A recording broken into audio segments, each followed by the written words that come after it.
Hey y'all, tough day with the camera today. Here we are on the 28th of January. Yep, it's Friday. Inside at the engineering department here at RPM Global. Yeah, I've had a hard time. I've shot this video 3 times, and as I'm turning the camera around and looking, talking to you, my finger will just bump the button on the top, and it stops recording. So it's killing me. It's a long video, and we've been having some trouble. So what we're going to do is we're just going to run right through. We're going to skip right through a bunch of the stuff, and you're going to have to do some homework of your own. This is the article, one of the articles that I'm going to attach it below. I'll link it below. But I've already linked it in one of the last 2 videos. This is really the best one of all of them. The most informative. The 550 carb tuning article. Takes you through every aspect of the carburetor, the circuits, how they overlap, what they do, how to check to see if you've got the right jets, the needle, blah, blah, blah, blah, yakety, yak. Run right down.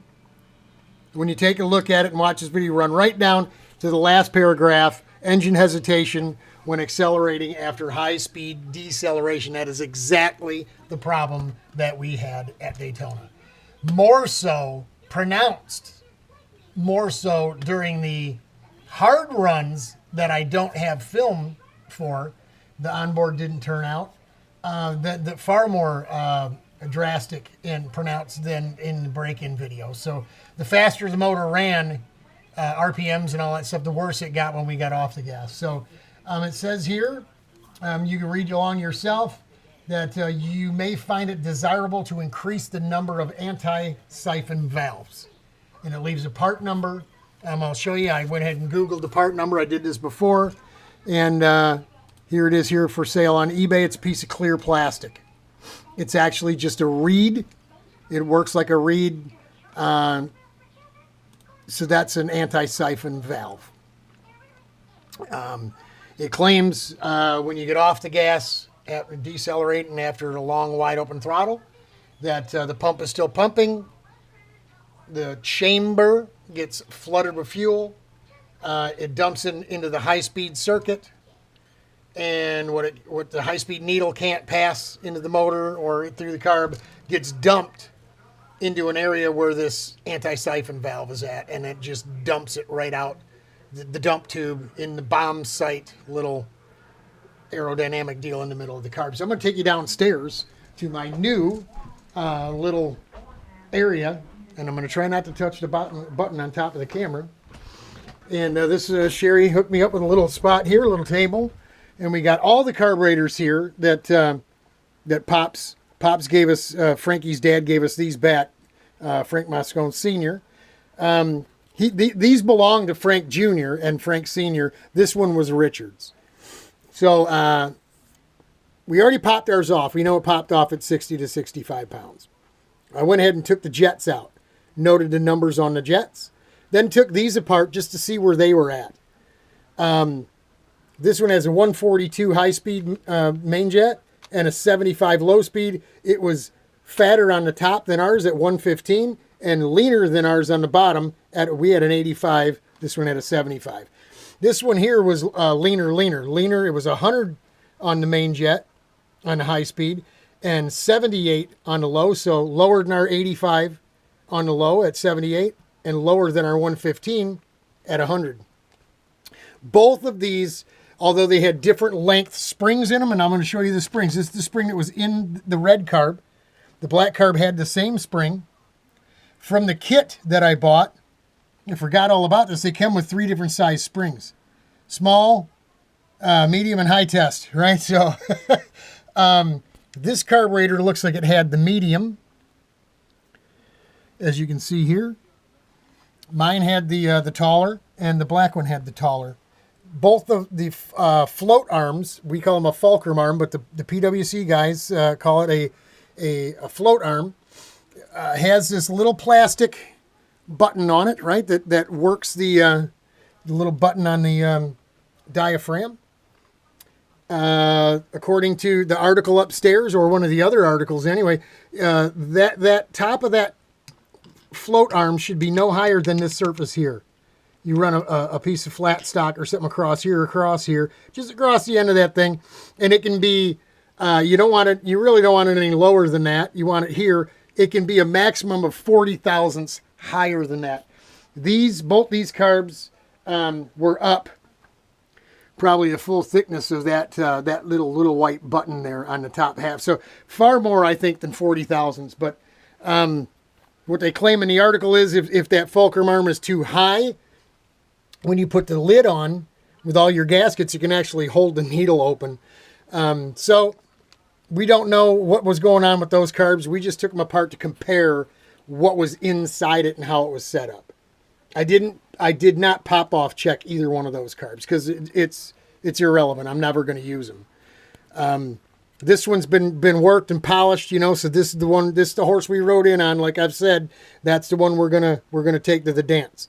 So this is the chamber where the fuel comes up through the needle and seat where the float arm is, correct? This is your low speed jet. This is your high speed jet. Your low speed is going to get filled underneath through this little circuit here, right? This low speed needle comes into this. I haven't got that out of there, but you're going to have to trust me. It comes into this little trough where that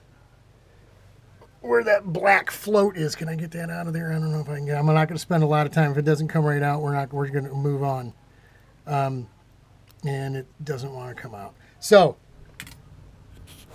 and what they're talking about when this thing fills up with fuel and says it dumps into the high-speed jet, falls into the high-speed circuit, which is not just here, right, feeding this hole here. Whenever it gets flooded, it'll go here, and into your needle, your high-speed needle part of the circuit. You've also got, you see in that wall, the wall there, that's where the needle comes in, so it's going to gain fuel through here as well. Now, this is your anti-siphon valve. Right, I've got this one broke down just a little bit more than that one. This one more than this one. So the fuel is going to go through here. It's going to drop down into this section of the carb here. There's that little reed that's in there, and the vacuum will actually suck that fuel down through here, and it's going to dump right out the middle of that bomb site, right out that tube. So that's what they're talking about. Now they say you can add up to 2 more. What do we got? We got 2 more of them right here, and these are brand new. So what we can do is we're gonna check the pop off on both these springs. We already know this one is 60 to 65 pounds. We're gonna check the pop off on both of those. I want to try to get it at 30 pounds. I mean, it said 25 to 35, so 30 is right in the middle of the road. We get as close to that as we can get, but we'll go ahead and check them both, just so we know what we have. So when we get to the track in April, if we need to make a change, we already know what, we won't have to pop it off and check it. We'll already know. Same with the jets. Now, if you look at these are the high speed or the high circuit jets. We've got 3 142s plus the 142 that came in here. So that tells me the 142s are not stock standard because it was in here. We've got a 125, a 130, and a 135 along with our 100 and 115, 125, 130, 135, and some 142s. That's a pretty good selection of main circuit jets to be able to play with. Again, we don't need all this stuff, these other carburetors functioning, so we can take the parts and pieces out and take them to the track with us. Low speed, same way. Here we've got, looks like 3 of the 75s, 160, so we've got a 60, a 75, 3 other 75s, a 78, and an 85. Again, pretty good selection of main or a low jets as well. So we've got plenty to play with, plenty to work with, plenty of adjustment.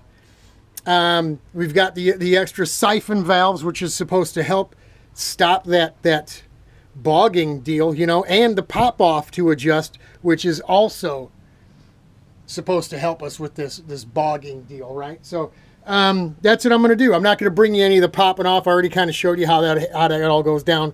I'll test these myself, We'll make a note. These, like I said, these are unused. These are what came with that one in the new kit when I bought it. These are probably new as well from Pop's Moscone. This was the needle that came in my kit that dribbled in those other videos. I took a needle out of this package and actually put it in, which is this one here, that worked really well. So there you go. Having the extra carbs to take apart and give you an idea of what's happening, what's going on. Good idea of how they come stock standard. I'm guessing this had a 115 in its stock standard, and this one probably had a 100 in its stock standard. These, I think, are stock standard settings: 100 on the high-speed circuit and 78 on the low. Being that it's black, I think this is like a bone stocker carburetor from Mikuni. This was a DG modified carb, so they changed up a little fatter on the bottom, a little fatter on the top, you know. Not much, but just a little bit. This one here, a Sudco carb. All the jets where you put a screwdriver in them, I don't know if you can see that or not, but you can see how the edges of them are tweaked. So somebody either took them out to note the numbers that are on them, because the numbers are on the side, or they actually changed them. This one here, we know he changed the jets in this one. Pops did, because Pops ran this carburetor on his cart, I think. And the 75 is one of 4 that came, I think, new, right? It was listed on here. I think it said 4. Yeah, there was 4 75s that he bought, and there was 4 142s that he bought. So he was trying to work out some things himself.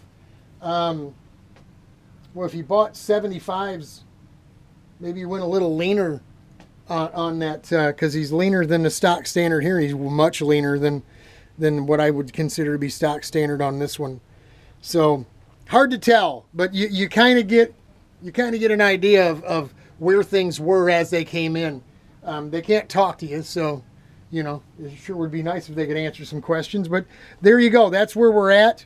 Sorry for the length of the video, but every time I went like this, I would touch the button and it would shut off, and I'd have to go all the way upstairs, erase the video, start all over again, and that had literally happened 3 times.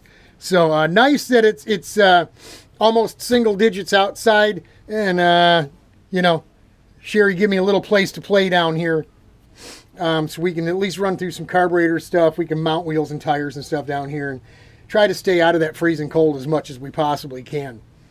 That's it from the basement secret testing area of the engineering department of RPM Global. That's all we got for you. It ain't a heck of a lot, and it ain't a big deal, but just thought I'd share that with you. Godspeed, y'all. Hang in there. Once we get it figured out, we're going to take the carburetor back over to the storage unit and bolt it back on the carb and cover it up. She'll be ready for April. Hang in there, y'all. We're praying for you. Godspeed.